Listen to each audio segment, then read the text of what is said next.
Good morning, good morning. Good morning, everyone. Like I say, welcome to, well, the Good Morning Walk, unfortunately. As is the case, unfortunately, sometimes when you do a show called The Good Morning Walk, you get rained off sometimes, unfortunately. And that has very much, unfortunately, happened as today. It is absolutely tipping it down. So unfortunately, while we can't go out this morning, we can still have a sort of discussion between us today. And I think one definitely needs to be had. Because I don't know whether this Boris campaign is nothing but sound. And to be honest, I think that's what it is. This is this bring back Boris campaign that we've been seeing for the past couple of days, I think is nothing but sound. And I've got a theory as to why. So we're getting that into that in a moment. That'll be our big showstopper, as they say. But as always, thank you so much for everyone coming on to joining us today. Like I say, we've got Anglo-Saxon, good morning to you. Susan, good morning to you. Nick B, good morning to you. Andrew Wilkins, yeah, cats and dogs in the north. Indeed, it is at the moment. Good morning to you. Chris Ryan, will there still be ponies? Well, there'll be videos of ponies. Pretty Bird, good morning to you. Sat in the dry. That is the plan today. Monster Movie Fan, good morning to you. Dave W, good morning to you. Dave, another David. David, good morning to you. Little drunk Boris in the back. Pretty Bird, greetings to you. Leo R, good morning to you. Marion Richard, good morning to you. Andrew Wilkins, again, good morning to you. Has Johnson got the 100 votes? No, but we'll be getting into that in a bit. Ben Ridings, good morning to you. And Tilly Coda, good morning to you. With your question, good morning. Do you think... there we go. Good morning. Do you think Sunak could keep the party together, or will it still face the fraction and potentially lead to a general election due to the chaos and loss of MPs? Potentially. I really think it does. I think this is part of it. This whole sound and fury that we are seeing from Boris and co and these bring back Borisites, yeah, it's nothing but sound and fury. I really do think that is the case.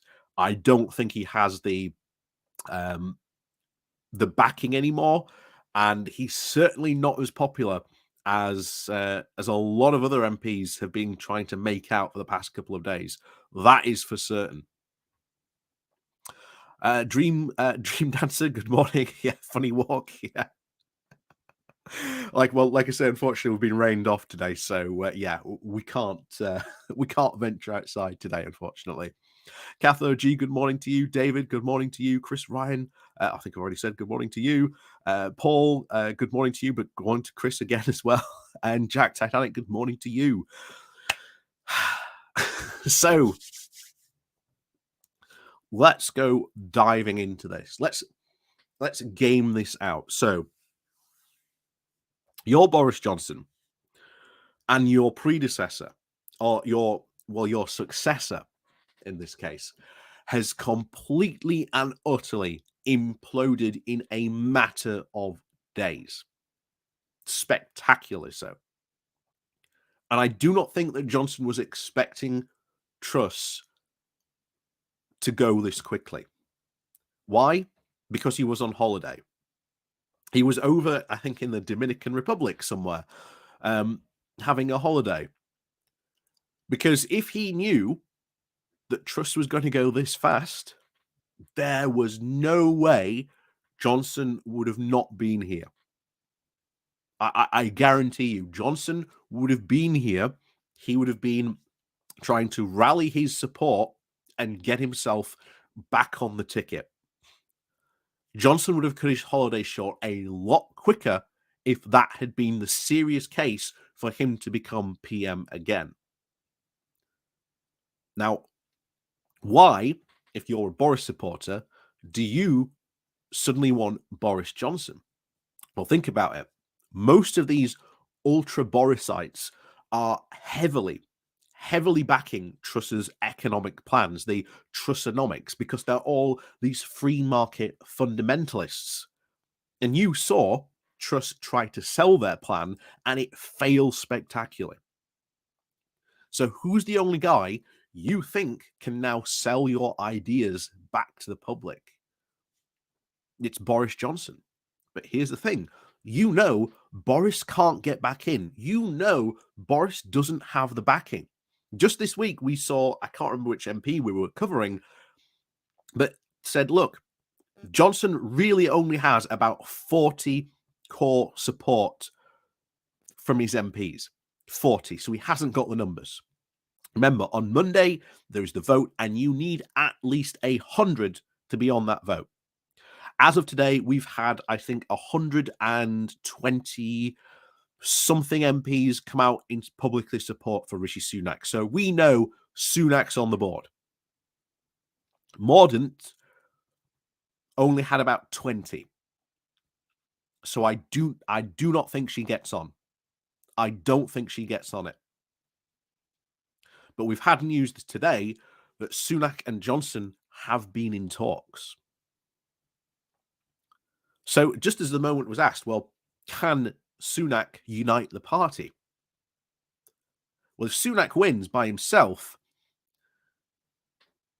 he can't really do it by himself. But, and this is where I think the play from Johnson comes in, because if you think about it, it makes complete sense. Johnson doesn't want to be PM anymore. He wants to be deputy PM. Because if you are deputy PM, you get to do all the fancy stuff, but then you don't have to make any hard decisions. You don't have to do any of the heavy lifting. You just get to sit back and just, do all the fun stuff, which is exactly what Johnson wanted to do as Prime Minister. So I fully expect if Sunak wins, we will see Johnson brought back into the cabinet, I highly suspect, as deputy PM. That is what my thinking is. I do not think he wants to come back as PM. He knows he's no longer popular. This whole thing that we've been hearing from all these like pro-Boris MPs, I mean, I'm sure you've seen the interviews. Oh my God, my inbox is full of people, that we want Boris back. But why on earth would you want Boris back? Because that select committee, that hearings of, the fact that Boris lied to Parliament about the parties could very, very well take him out. You do not want to elect him as Prime Minister, and then that select committee just go, yeah, he did actually mislead Parliament. Because guess what? We go back instantly to this complete psychodrama of a Conservative leadership election. So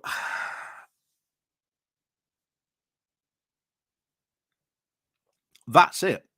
This entire Boris Johnson sound and fury campaign that we are getting, or the shock and awe campaign, is being orchestrated by these free market fundamentalists who want exactly what Liz Truss was selling, want Boris back in, at least in a key position, to continue to push for their free market fundamentalist ideas. That is why they want Johnson. That is why I think Sunak and Johnson today have gone into that meeting. And I think it is to try and deliver to Sunak the party unity that he so craves and all the Tories currently really crave and desire for the Tory party. Will it fully stop the infighting? Questionable. I really do think that is very questionable, because there is so many different factions. I don't think Sunak and even Johnson in a deputy move will be able to appease him for long. So this factionalism that we'll start seeing ultimately will just re-emerge again. But what I think is happening here is that Johnson and Sunak have met. And I think that it is to try and get Sunak to appoint key libertarian people that we have seen. So I wouldn't be surprised if you've got people popping up again with their ridiculous ideas. So you're probably going to see Boris Johnson probably as like deputy PM with Sunak as PM. I think he's going to want to appoint a treasurer of his own. I'll put it this way: Johnson will never be treasurer. Before anyone says it, before anyone says it, Johnson will never be secretary of the treasurer, the treasury position. No way. That is not a position Johnson wants. So ultimately, that potentially goes to, I think, what is these two factions forming. And I think that's what this meeting is going to be about today. Trying to get some of these free market fundamentalists who have essentially failed back into cabinet to try and sell their free market fundamentalism again under a Sunak Boris ticket. That is what I think is happening in that meeting. And I can't see it happen any other way. I mean, like I say, what do you guys think? Oh, Genty, good morning to you.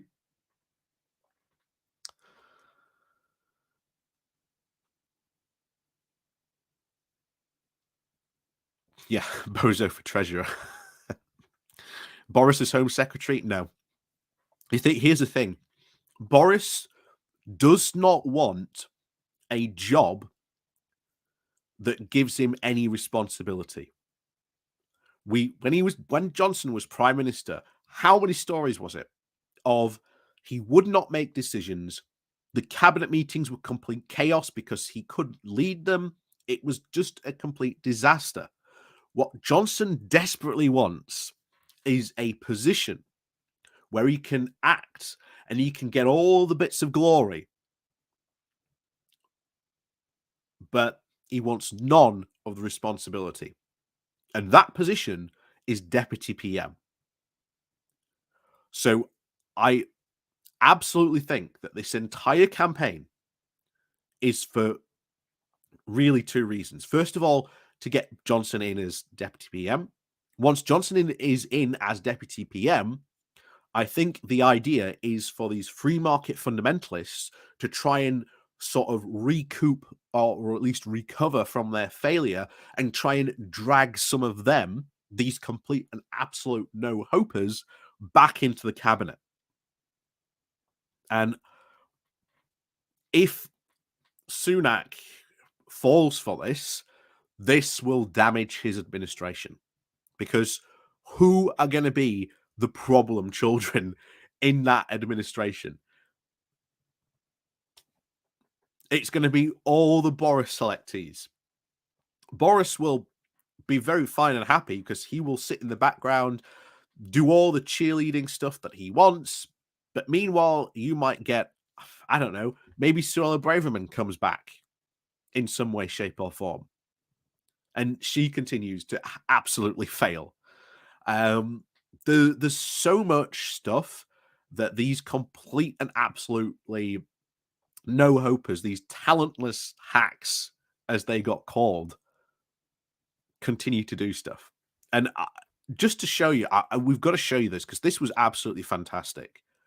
We've got to show you this. Where is it?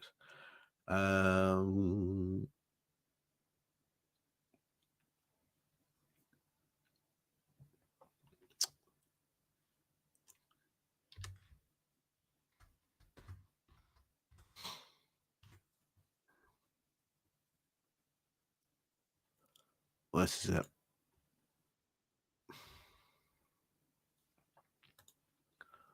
So you may remember this. Shortly after, Truss got absolutely thrown out. You may remember this guy.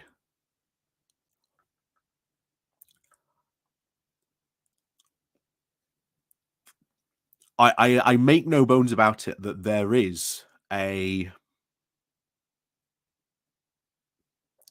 civil war going on at the moment, and it is between these free market fundamentalists and essentially the quote unquote centrist MPs who are shocked at what, to be honest, has gone on in their party. And I think, as we said, I think Boris negotiating with Sunak is about trying to save their reputations and at least in some way trying to save their ideas that they weren't done properly, because that's what you also saw last week. A lot of people supporting Truss's ideas, but not Truss herself, saying that these ideas weren't done correctly or they weren't brought in properly. Where have we heard all this before? It's the exact same Brexit rhetoric. Oh, Brexit's not being done properly. It's not being done right. If only they would listen to us, then Brexit would be done properly. Where have we heard all this before? We've heard it all before.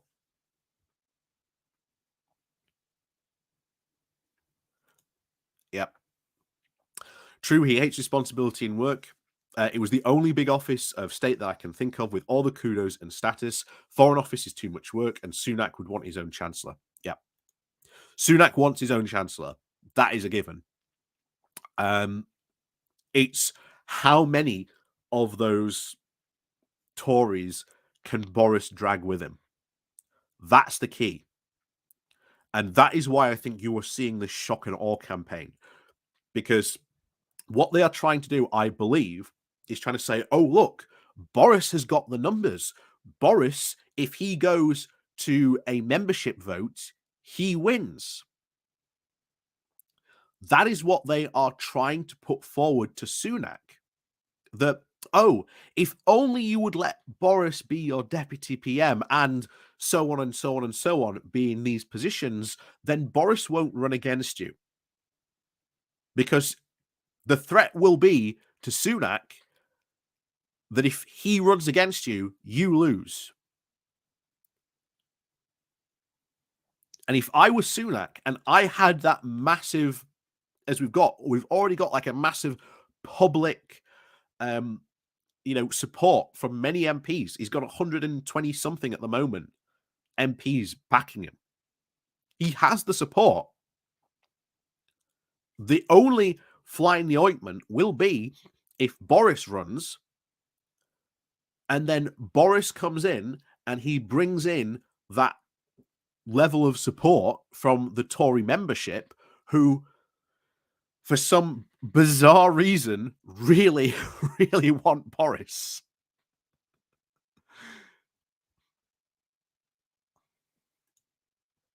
Yeah, exactly. Yeah. If he ends up on the ballot, he will win. You are right. And it will be just Boris season 2. That's the unfortunate thing.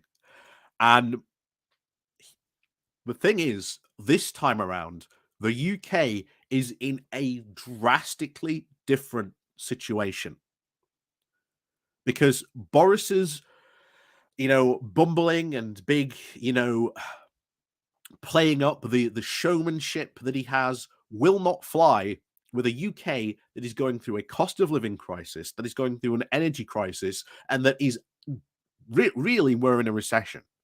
Even though a lot of people really don't want to admit it, I think we are in a recession at the moment, if not heading for one. And that is going to be hugely damaging to Boris. And no matter how much he wants to try and play that up, that will not sell. Because remember, the 2019 Tory manifesto from Boris said that the North, by now at this point, should be all leveled up. That we would be, we all be great up in the North, but it's not.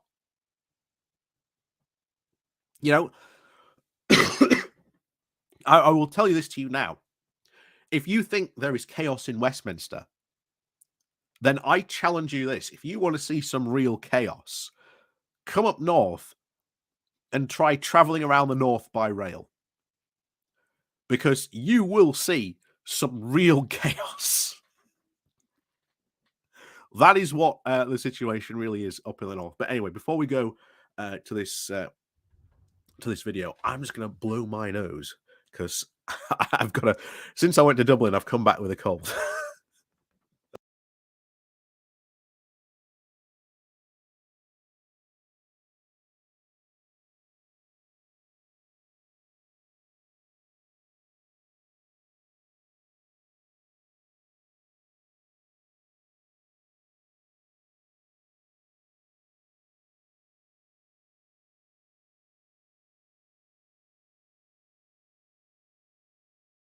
Oh, that was back. That was back. There we go. My lord, please read my opinion. Sunak PM, Rab deputy. Finance will be Sunak choice. Foreign defence, Bojo choice. Home Sunak choice. I think defence, Ben Wallace will stay in. I cannot see Ben Wallace being moved from his Secretary of Defence position. I think he is another keeper, purely because you really do not want to move a defence secretary when you've got a sort of an ongoing situation, especially in Ukraine, who has had so much connection, so much, ideas in that area. Yeah. Rab, no. Rab isn't going to get it. That will be Boris. Like, Rab has fallen so much in like stature in the Tory party. He has absolutely fallen like a complete stone.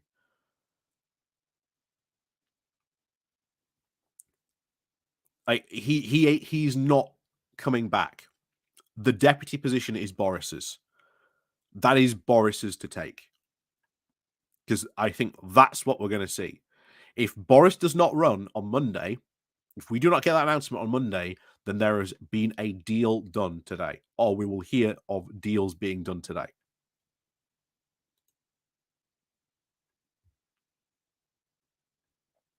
Oh, thank you very much, Catherine OG. Yeah, Boris is being investigated by the Privilege Committee. What happens if he makes PM and loses his seat after a recall? Hope you enjoyed Dublin. Yeah, that is the situation. Like, if Boris becomes PM and the Privilege Committee finds against him, which is very, very likely, and you are right, he could lose his seat, and then that puts us back in to yet this. We completely redo this entire psychodrama of another Tory, leadership election. That's where it puts us back to. So the idea that Tory MPs would even contemplate putting Boris back into sort of the PM's chair is ludicrous, because we could be yet again in a couple of months' time back into another leadership election. So the idea that they would put Boris back in as PM is absolutely insane, but it reeks of a move of complete desperation. But thank you very much, Catherine G. Thank you very much for your support as always. So I very much think Boris is trying to sell to Sunak that this is how you get unity in the Tory party. And it is about trying to drag back in some of those absolutely no-hopers that are in the free market fundamentalist faction. I think that's what it's all about. But anyway, let's watch this, because if you haven't seen this, this is, yeah, you can see here true anger. This is true anger. The whole affair is inexcusable. It is a pitiful reflection on the Conservative Parliamentary Party at every level. This is an absolute disgrace. As a Tory MP of 17 years, who's never been a minister, who's got on with it loyally most of the time, I think it's a shambles and a disgrace. I think it is utterly appalling. So you seem quietly... I'm livid. And, I really shouldn't say this, but I hope all those people that put Liz Truss in number 10, I hope it was worth it. I hope it was worth it for the ministerial red box. I hope it was worth it to sit around the cabinet table, because the damage they have done to our party is extraordinary. I'm sorry, it's very difficult to convey. You look just furious about this. I am. I've had enough. I've had enough of talentless people putting their tick in the right box, not because it's in the national interest, but because it's in their own personal interest to achieve ministerial position. And I know I speak for hundreds of backbenchers who right now are worrying for their constituents all the time, but now worrying about their own personal circumstances, because there is nothing as an ex-MP.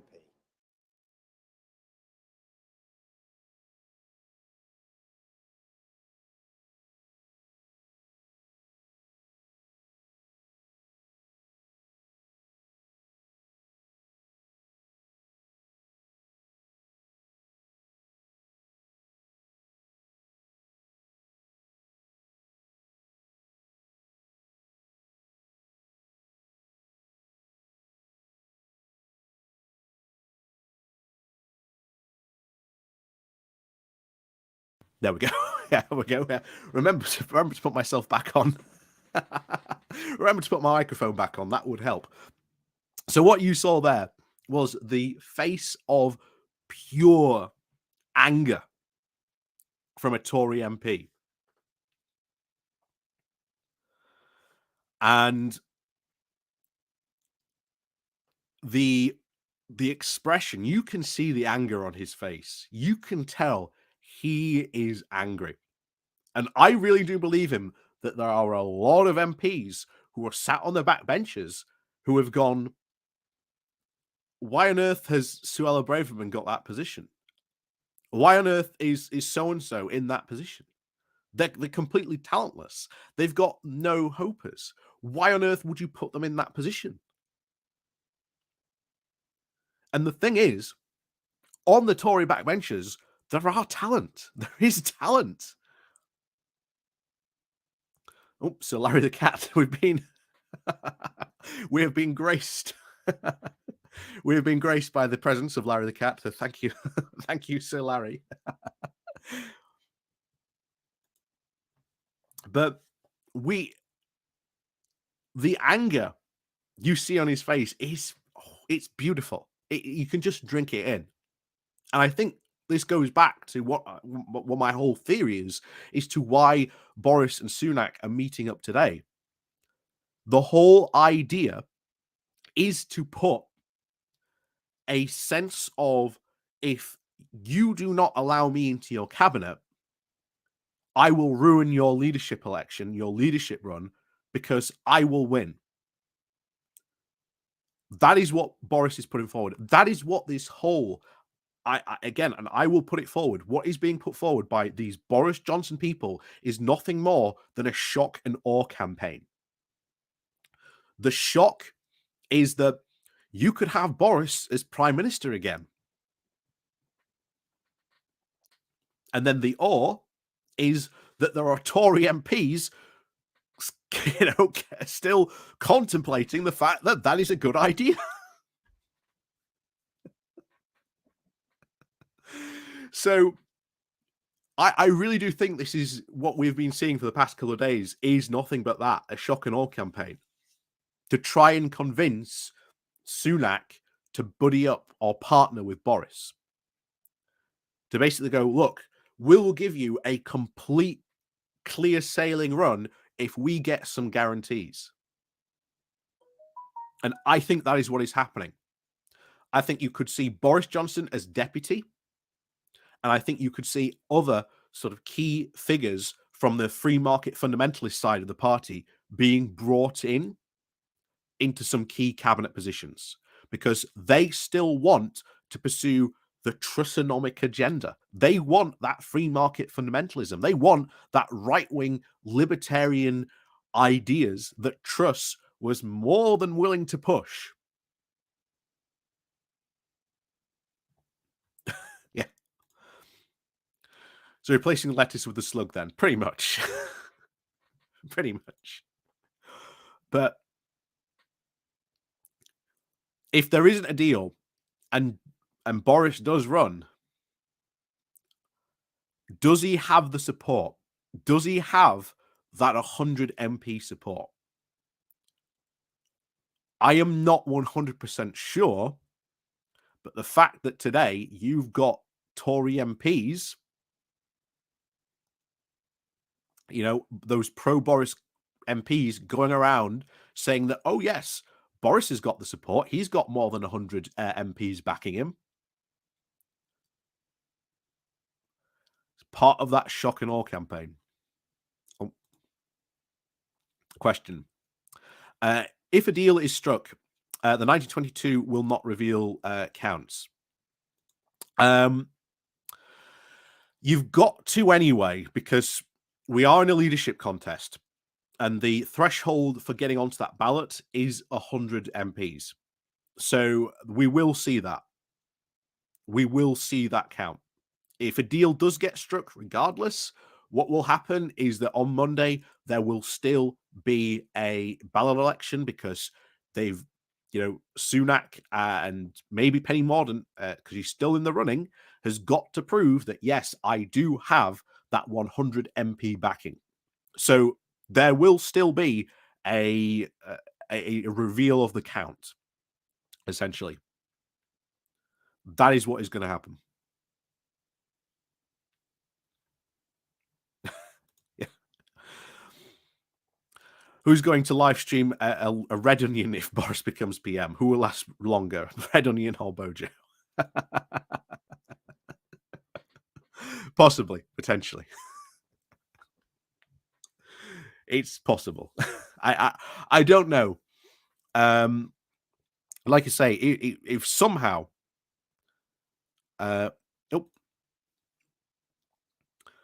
Almod, thank you very much. Here's for that pint. Thank you very much for that. Thank you very much. Thank you very much for the support.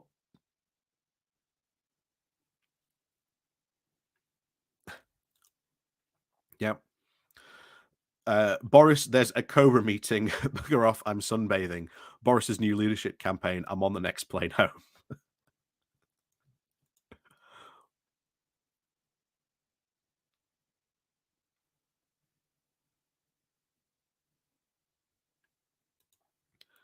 I don't know. This whole thing about Tory MPs not voting for him for his skin color, I'm not convinced.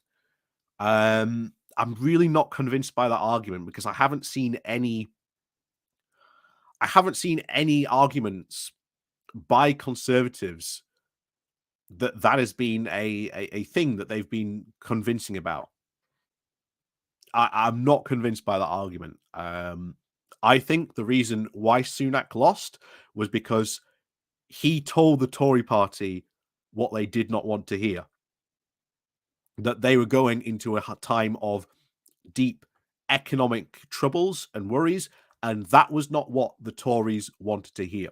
What they were far more interested in was Liz Truss coming in and just going, don't worry, everyone, it'll be jam today and jam tomorrow.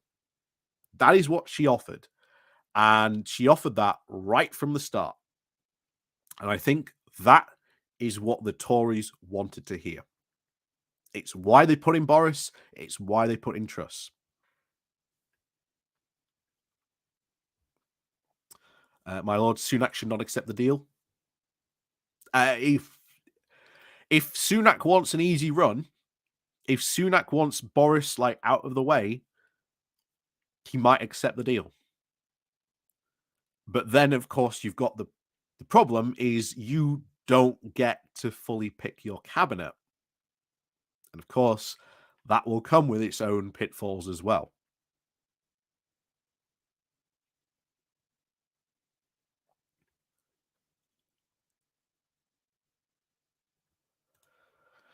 Could Graham Bradley say Johnson can't run due to the privileges inquiry? There's nothing in the Tory rules that say he can't. Maybe they should change the rules for that in the future, but There is nothing saying that Johnson can't run.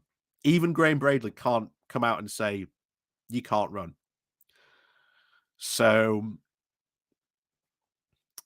I think it is this deal to be done. And I haven't heard any news about it, about that. Yeah. Anne Widdecombe is Prime Minister. Anne Widdecombe, oh, no. Heaven help us. Casper Northern, does this mean a new Secretary of State for Northern Ireland? Probably. Probably. Although, this may be part of why this deal is trying to be done. You might see this deal come in and say, look, I want you to put me in as deputy and then keep this person, this person, this person. And then we'll do a deal. I'll bow out of the race so long as you keep to this.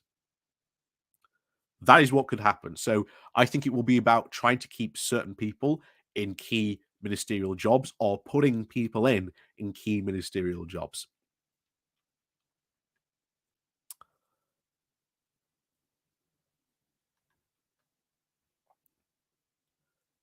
Oh, Bakura. Just got in. Do you think the Tories will be out in the next election, whenever that is? Yes.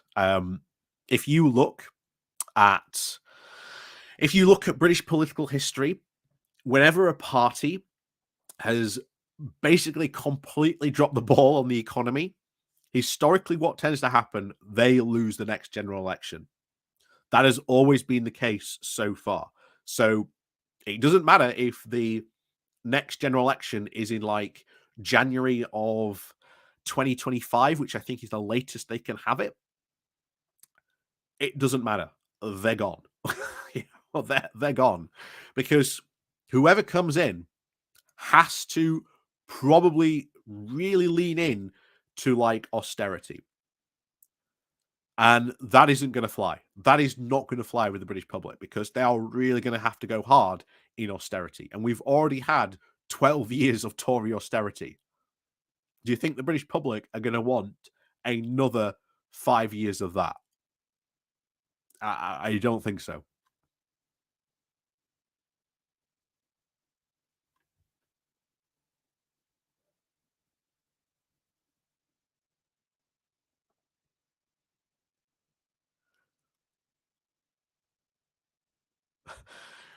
Boris for Secretary of State for Northern Ireland. But again, I don't think so. Boris will not want that job. He will not want that job.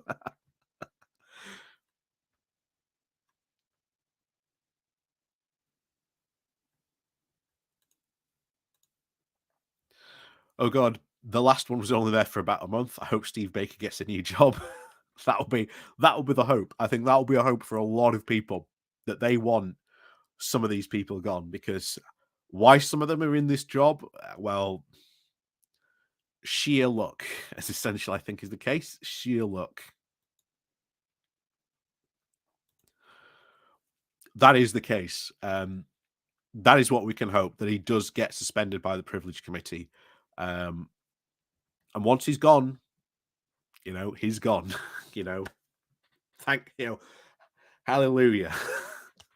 But I don't think this will be the end of Boris Johnson, because I would see, after sort of Johnson's political career is over, I could very see him easily becoming like a shock jock radio. I could very easily see him getting a position on, talk radio, even GB News, if they're willing to pay that amount, because, oh boy, will they want to pay for that. He might maybe even set up his own thing. It's a possibility. He might, because Johnson would love to be in a position just to start throwing thunderbolts from outside of the party and not have to worry about anything else. He would have a lot of influence outside of the party, just as he does on the inside of the party. And the Boris network, I think, is quite a possibility of coming into play if he loses his position, because there will be a lot of funders, a lot of big money funders, who would gladly gladly fund that Boris vanity project. Gladly.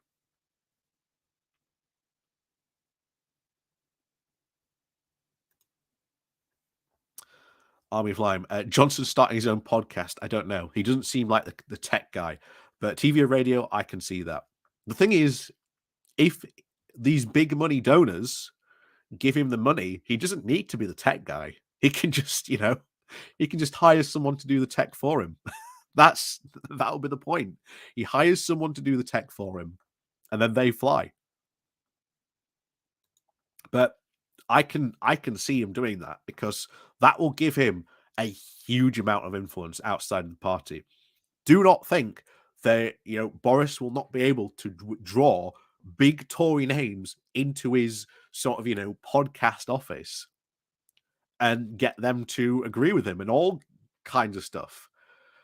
Will he be a Rush Limbaugh figure? Maybe. We'll have to see what happens. But I can certainly see him going back to the Tory graph and writing his column. But I can see him going to some sort of news or radio show and getting his own show, because Boris would love that. It's right up his alley. It's exactly what he wants. It's all the showmanship and attention he could ever deserve and want.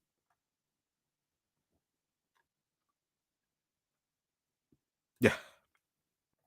Wait for Boris TV backed by Murky Murdoch. Yeah, exactly. And yeah, you are right. It would be funded by dark money from all the US. They would absolutely fund that to the hilt.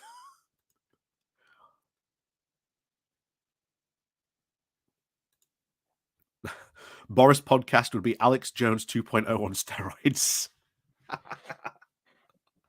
That would be true. Although I don't know if Boris Johnson would sort of go into that much of the conspiracy theory on the side of things. I don't know. It's potential on that, but we'll see. Army of Lime. True. Imagine him streaming from home, slightly a messy room, model trains in the background, tray of tea, everything carefully set up. Yeah. Honestly, we laugh about, him doing that, but I can see it. I can see Boris Johnson being set up as, some sort of big media personality. I really can.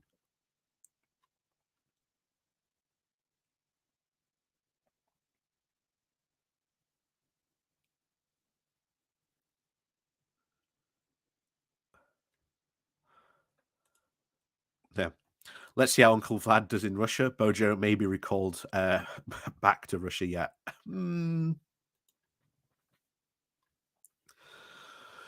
I don't know. I think that if you heard the stories, that apparently it was Ben Wallace. Boris wasn't really sure about backing Ukraine, but apparently it was Ben Wallace who marched into his office and basically said he would resign publicly and make a big stink that Boris didn't want to back Ukraine. Like I say, Ben Wallace has been the big driver for backing Ukraine in the Tory party. The very big driver.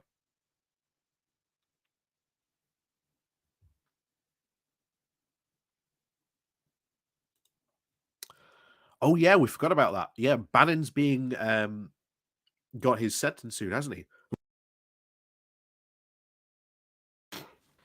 Oh dear. Oh, there we go. Oh.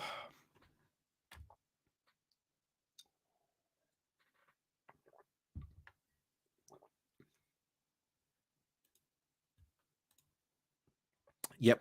High paid speaker circuit. That's a possibility as well. We know that Farage, that was Farage's destination. But the pandemic sort of put that off. So, oh yeah, that was another thing. That's the rumor going around. I don't know if you've heard this. Apparently, Nigel Farage is bankrupt. I don't know if that's true or not, but if it is true, well, bankruptcy couldn't happen to a nicer person. Whether that's true or not, I don't know. I've only heard that in rumors. It hasn't been fully confirmed or not. So that is still very, very much a rumour. Scotland on Sunday have a great Johnson pick. Oh, thank you very much again, Cathal OG. Thank you very much. So why did Johnson not want to support Ukraine? Because he's clueless. He's completely useless, essentially. He really didn't want to support them because they're a big thing in Ukraine is about rejoining the EU. And part of Vladimir's, or at least Putin's attempt of invading Ukraine is to stop that. Is to try and stop that. Because if you remember, back in sort of 2014, the Maidan protests, a big part of that was to essentially, we want to join the European Union. We want to become closer to Europe.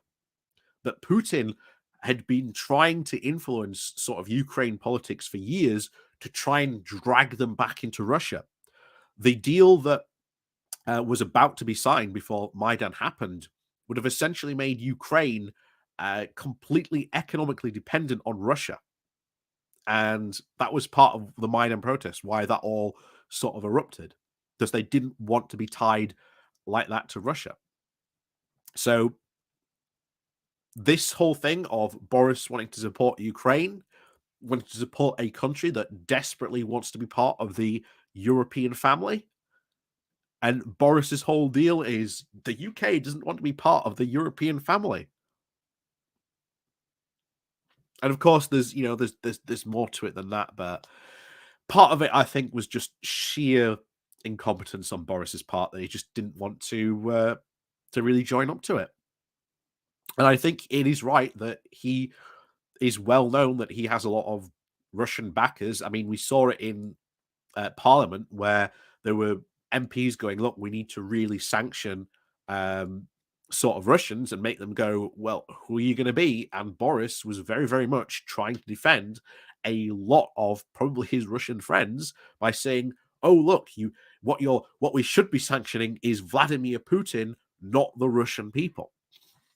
And of course, what he really meant was, please don't sanction my rich Russian backers who live in the UK.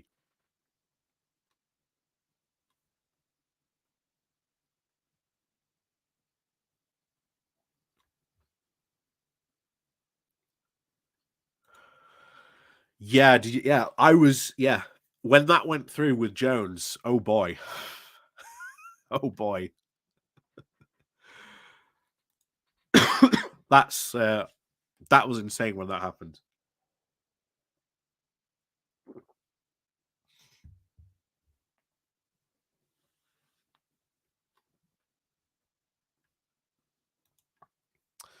Yeah, and there are a lot of Russian oligarchs that have funded the Tory party for years. That's not a secret. That's fully well known. But it is something that I think desperately needs to be addressed. And I think that a lot of Labour MPs should keep on banging the drum about the Russia report and saying that there needs to be another investigation carried out onto a political level. Like, how much influence has there actually been of like Russian interference into our politics? I think that should have been definitely carried on.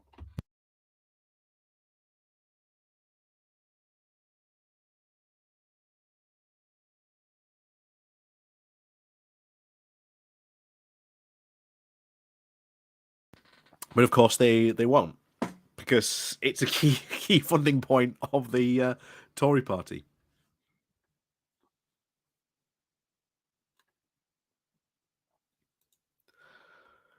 Yeah, exactly. I think a lot of his Russian friends did not want him to support Ukraine, but it was a fantastic PR for Boris. That's why eventually he really took to it. Boris loved going to Ukraine, you know. That's what he wanted. But when you look at it, this, Ukraine, a country that very, very much wants to become sort of more European and move more towards sort of a Western mindset.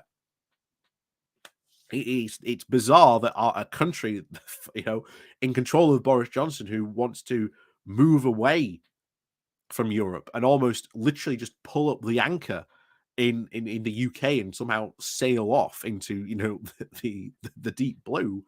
Yeah, it doesn't make sense.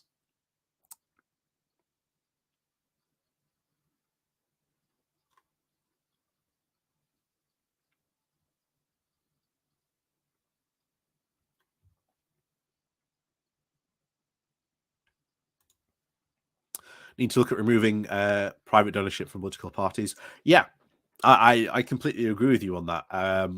That is something that Labour should absolutely look at when they get in, because I think it's not only just a case of reforming House of Lords, House of Commons, but even how parties are funded and making sure that they are fully open and transparent, and maybe even putting a cap on donations. So like you can only one individual can donate, X amount a year.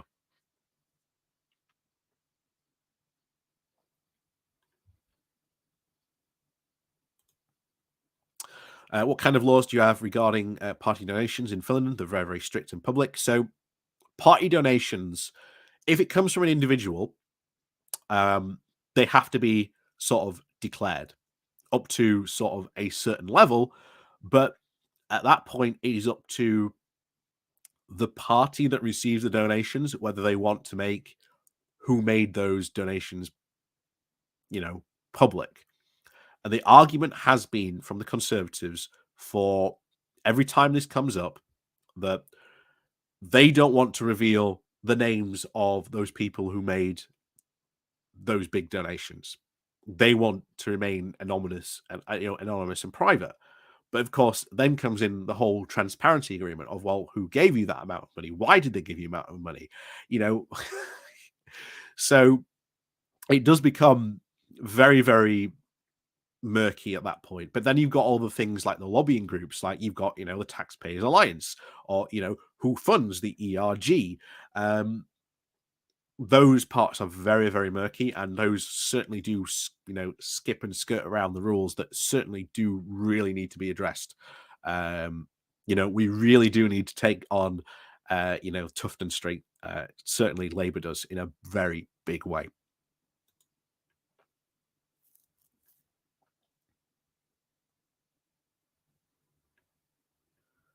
Oh no. And he was always backing Boris, saying he got all the big calls right. Oh dear.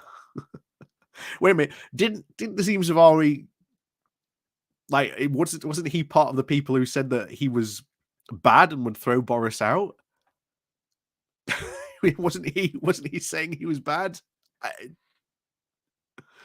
Oh.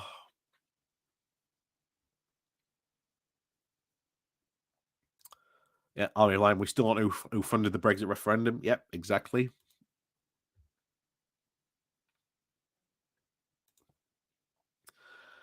Yeah, I think you're right. I think we do need to move to that towards a written constitution. But you need the political will to really be able to do that. And then once you get the political constitution, what goes into it, it's a whole big thing. It's making constitution is not a very simple thing. I mean, even who was it? Was it Chile? It's one of the South American countries who's having a lot of trouble about that at the moment. I want to say it's Chile. I don't know if it's Argentina. Or is it Peru or Bolivia? But it's one of those countries at the moment, and they have spent, what was it, 2 years, I think, trying to write a constitution. And when they've put it to the public to vote on, they've rejected it. So now they have to go back to the drawing board. Yeah, like I say, writing constitutions are not easy, to say the least. But will we get there? I think so eventually, and I think it's something we're going to have to do. I think it's something that we're really going to have to tackle, but there has to be a lot of political will to be able to do it.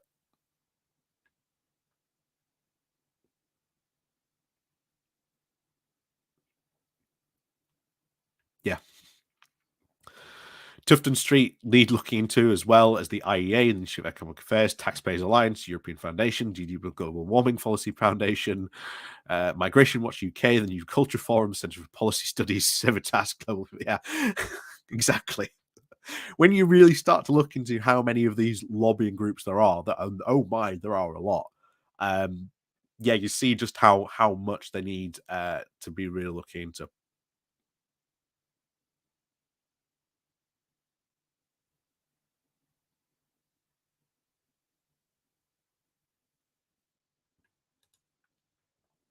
Captain Chaos.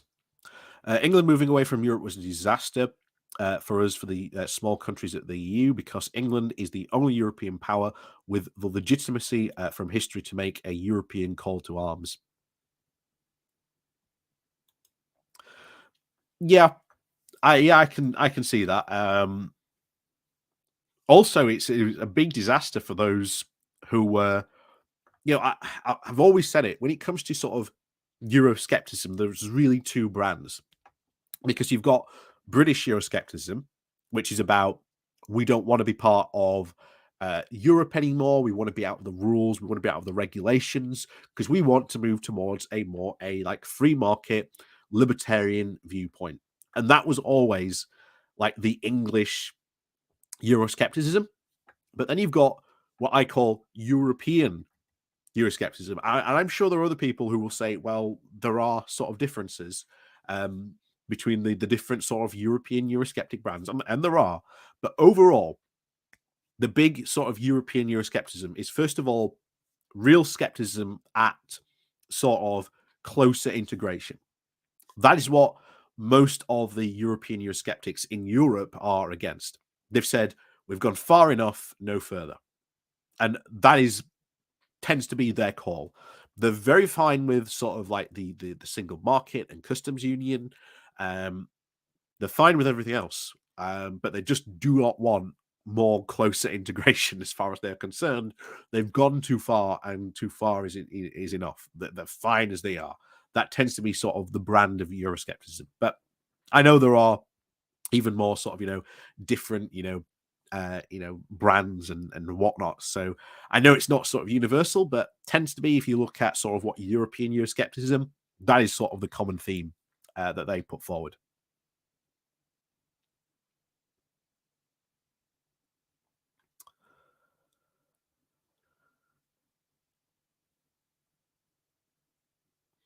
Oh yes, the Led by Donkeys video on Tufton Street. Yes, that was very good, actually. If you don't know what Tufton Street is, by the way, and that is a new concept to you, definitely go check that out after this live stream. Very, very good.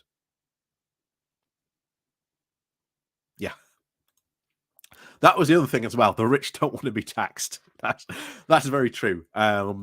Because there were a lot of tax laws and tax law loopholes being closed in about sort of moving money around. That again, a lot of the sort of rich UK Eurosceptics desperately wanted to get out.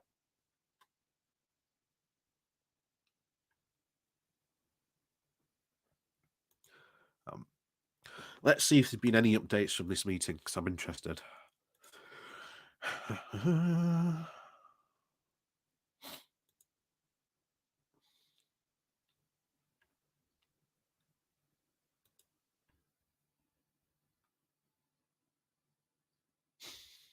Ian Duncan Smith, Conservative Party, staring over the brink of a precipice.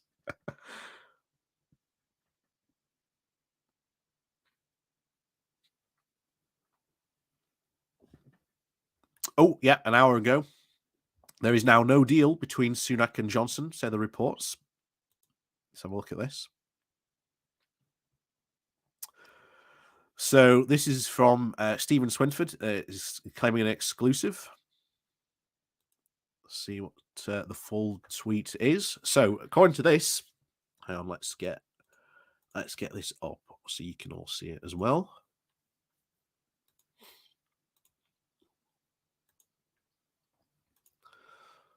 There we go. There we go, so you can see it. So there we go, exclusive. Boris Johnson and Rishi Sunak did not strike a deal last night. Johnson told his supporters this morning that he is the only candidate with a Democratic mandate. He said he wants to form a government that will reach far and wide. So essentially, no deal was reached. But we can also assume definitely now that Johnson really is going into the running. I think we can stop all this speculation that he's not. Boris Johnson said that he would treat the Privilege Committee with the, quote, utmost courtesy. He said that he did not intentionally mislead the Commons. That's debatable. He urged his supporters to get on the phones, saying, "Let's do this," he said. Johnson said that there had been economic turbulence as a result of the politics, and that this cannot be allowed to happen again. Said that we must have stability. He said that he will reach out to Rishi Sunak and Penny Mordaunt later again today. But Boris Johnson does appear intent on going all the way. At 8 a.m., this call this morning was, quote, dressed for the job. One colleague was surprised to see that he had his shirt tucked in. So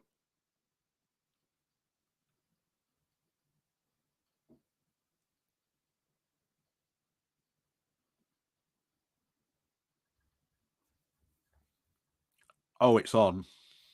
This is, like I say, this is on. This is going to get very interesting now. Yeah. This is going to get very interesting now. So does Johnson actually have this the backing of the Tory MPs to do it? We don't know.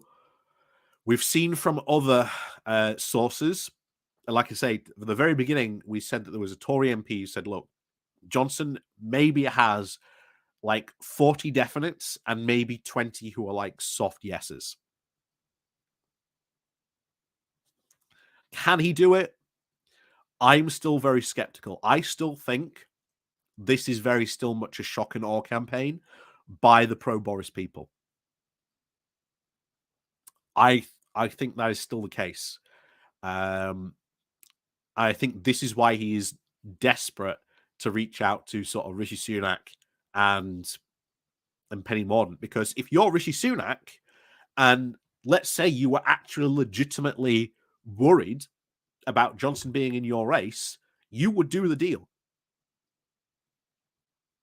If you're Rishi Sunak and you know Johnson is not going to be in that race because he doesn't have the support of the MPs, why on earth would you do a deal?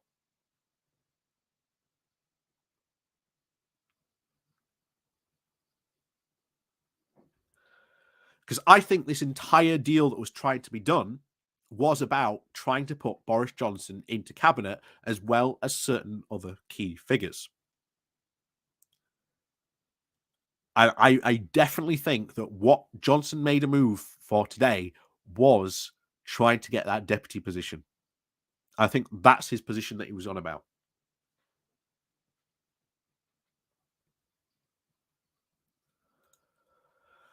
Yeah, there are no serious people behind Johnson. He's bluffing. I think it is as well. I think this is a massive bluff move by Johnson to try and get him into cabinet. I think he's making that threat to say, if I go in the race, I win. So let's just, cut around the bush. Let's do a deal, Rishi. Now, would Mordaunt maybe do a deal with Johnson? Maybe, but even then, don't know. Tomorrow is going to be very interesting. Tomorrow is going to be very, very interesting on that front. Say hello to season 2 of Boris. I don't know. I'm still thinking this is all bluster. I really do think this is all bluster. We'll see tomorrow. We'll see tomorrow. Can Boris actually back up his threat to run? I mean, he's said it there. He's going to reach out to, Sunak and Mordaunt. If he is so confident about winning, and he already has the numbers as his, backers are claiming, why try to do a deal with Sunak? Why try to do a deal with Penny Mordaunt? And after you failed to get a deal, why say that you're going to reach out to them again?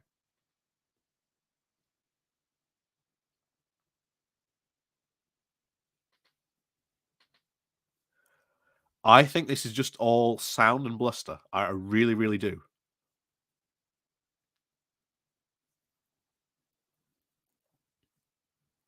And yet, you're exactly right. All these MPs that back Boris are going to try and cause trouble for Sunak. The idea that Sunak gets in and there is, peace in our time, as the Tories desperately hope, while Sunak sort of tries and salvages them over the next 2 years. I don't think so. I don't think so. And you are right, Mithril. The last thing the Tories want is a general election. That is the last thing the Tories want. They do not want to go to a general election. So they will do everything they possibly can to avoid that.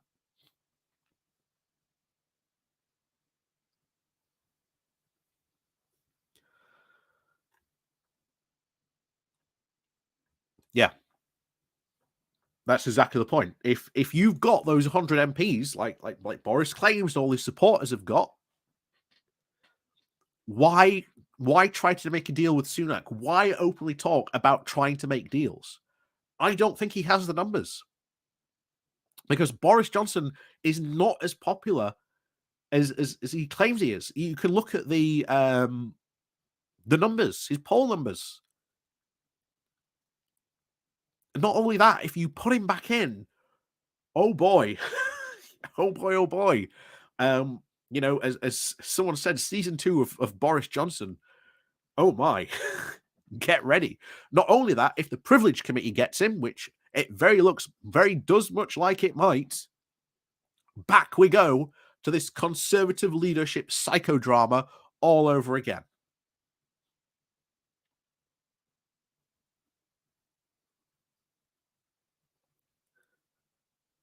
That is what I think it is today. I think you're going to be seeing a lot of attempted big moves by Boris Johnson today, and certainly tomorrow morning, to try and get that backing. And I don't think he does.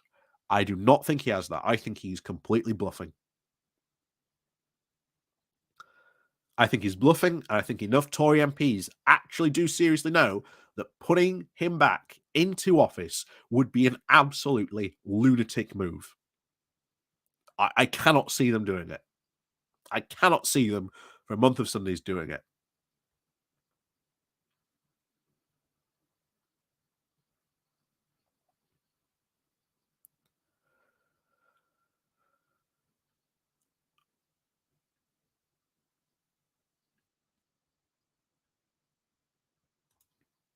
Yep, pressure for a general election will be intense. Spring of 2023 is my guess. I think so. I think it might even be earlier than that, Patrick. Tories are going against the will of the people for a general election. Yeah. Ooh. Using that line against them. Oof.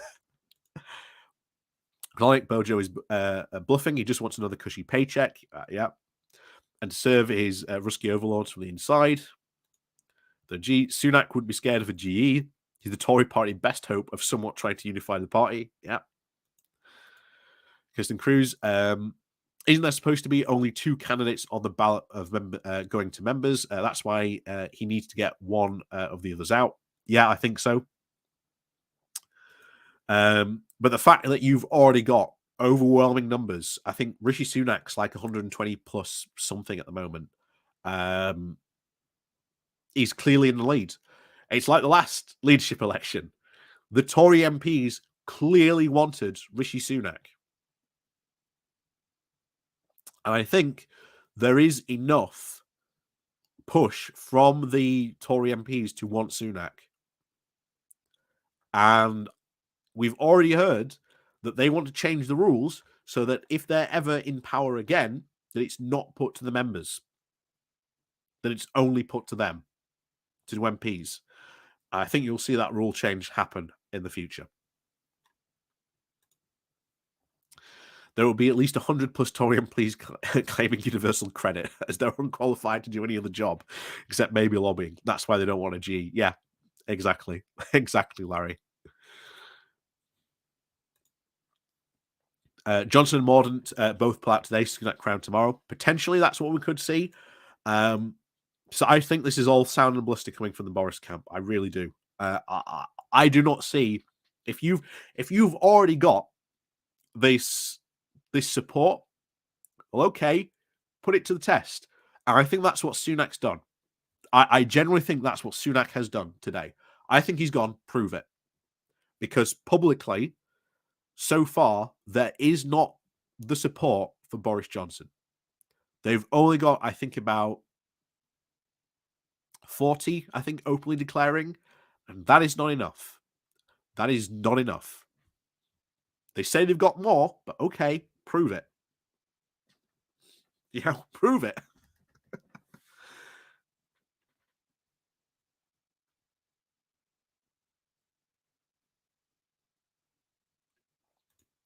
If it goes to the membership, Boris will win easily. I think he will. And I think that's what a lot of Tory MPs are terrified of. So they do not want him to go to the membership.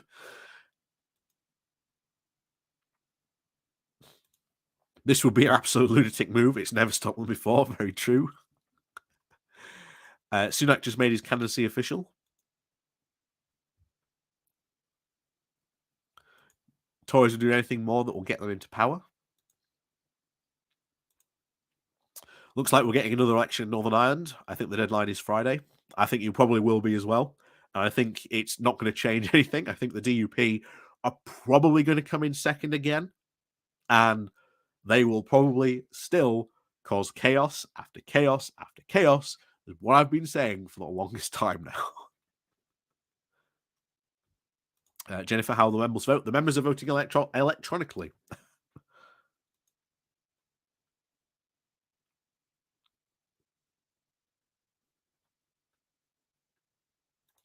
So what we've got at the moment, there are currently 53 open declarations for Boris. I don't think he has it. That's still in that range of, 40 definites, and then there's that 20 soft yeses. I think this is all sound and bluster. I really don't think he'll be able to do it.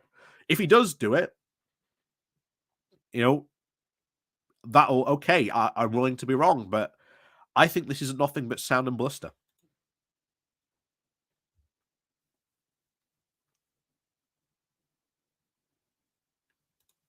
Yeah. Johnson has the same beliefs in his own abilities that Donald Trump does, and it's Johnson's failure this time around. It will be sweet.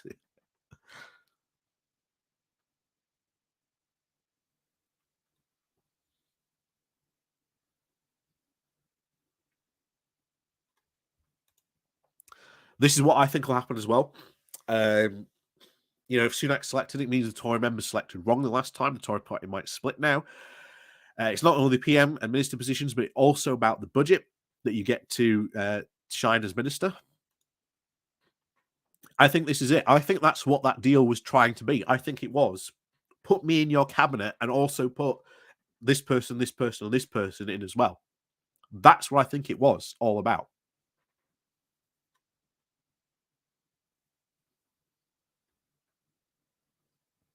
Yeah, this is it. All these Tory members saying, "Oh, my email box is being full of support for Boris Johnson." Okay, prove it. Prove it.